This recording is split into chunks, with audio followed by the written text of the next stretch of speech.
இப்ப அவர் சொன்ன பிரசங்கம் தான் வந்து பொறுப்படுத்தணும். ஆனா அதுக்கு முதல் நின்ற டாக்டர் வேற. இப்ப அவர் வந்து தான் பொறுப்படுத்த சொல்றாரு. ஆனா முதலே அவர் வந்து சொன்னவர் தனக்கு சம்பந்தம் இல்லை முதலே சொல்லிட்டார். இப்ப சொல்ற தான் நின்றன் தான் பொறுப்படுத்த முதல்ல அப்படி சொல்ல இப்ப இப்ப சொல்றேன். சும்மா இது உள்ளுக்கு இவ்வளவு பிரச்சனை நடக்குது. இப்ப மூடி வளர்ச்சி எல்லாத்தையும் செய்துட்டு இருக்காங்க. இனி இதுக்கு ஏதாவது ஒரு முடிவு எடுத்தா தவிர சும்மா நாங்க இதுக்கு இதுல இந்த காய்ச்சி போட்டு பேச போட்டு இல்லை இதுல டைரக்டா வரணும். நான் சொல்றேன் டைரக்டா வரணும்.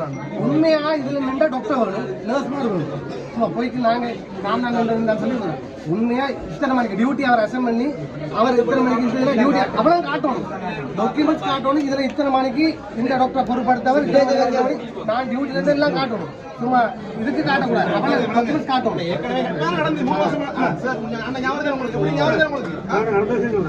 அந்த பேர் நாலு நாளைக்கு பார்த்து சேர்த்துட்டு நாங்க செக்கப்பிள்ளை வச்சு பைத்தியம் பார்த்தாங்க. நிறைய பேர் தெரியும் அவர் நாங்கள் எல்லாம் இருந்தாங்க. ஆனால் சொல்லல செத்து போயிட்டு ரூமுக்கு வச்சு காய்ச்சாங்க. கப்பாயும் வந்த கூட செத்துன்னு சொல்லிடு ஒரு மாதிரி செத்த ஒழிக்க வச்சு பைத்தியம் பார்த்தேன். வரணும்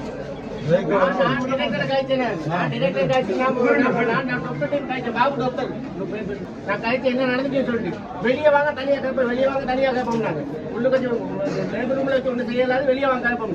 வெளியே வந்த பிறகு ஆளுங்களுக்கு போயிட்டாரு. வெளியே வரல இதே ஏற்கனவே இதே மாதிரி 2-3 நடந்துட்டு தானே இது விட இல்லாது. எப்படி சொல்லுங்க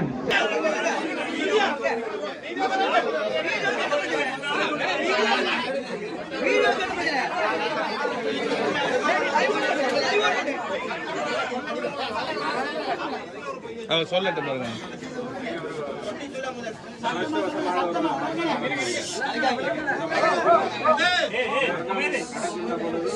என்னுடைய காரியாலயத்தில் இன்னும் கடமை புரிகின்ற விசேட வைத்திய மாபெரிய நிபுணர் அந்த இருவர் இருந்திருக்கின்றார். அதே போன்று வைத்தியர்கள் இருந்திருக்கின்றார்கள். மாதத்தில் எல்லோரும் அந்த மாப்பேட்டு விடுதியில் இருந்து அந்த மாவட்ட நேரத்தில் இருந்திருக்கின்றார்கள். இது தொடர்பாக மேலதிகமாக நான் விசாரித்து முழுமையான அறிக்கையை உங்களுக்கு அறிவிப்பேன். அத்தோடு 2 மரணங்கள் ஏற்பட்டதன் காரணமாக அதுக்குரிய முழுமையான போஸ்ட்மார்ட்டம் செய்து அதன் பின்னர் இந்த விசாரணையை முழுமையாக செய்து பக்கச்சார்பு இல்லாமல் செய்து உங்களுக்கு நான் முழுமையான தகவலை சொல்ல முடியும். அந்த வைத்தியர் டிஓஜி டியூட்டியில் இருந்தவர்கள் இருந்திருக்கிறார். நான் செக் பண்ணி நாளைக்கு உங்களுக்கு அறிவிப்பேன். சொல்லுவீங்க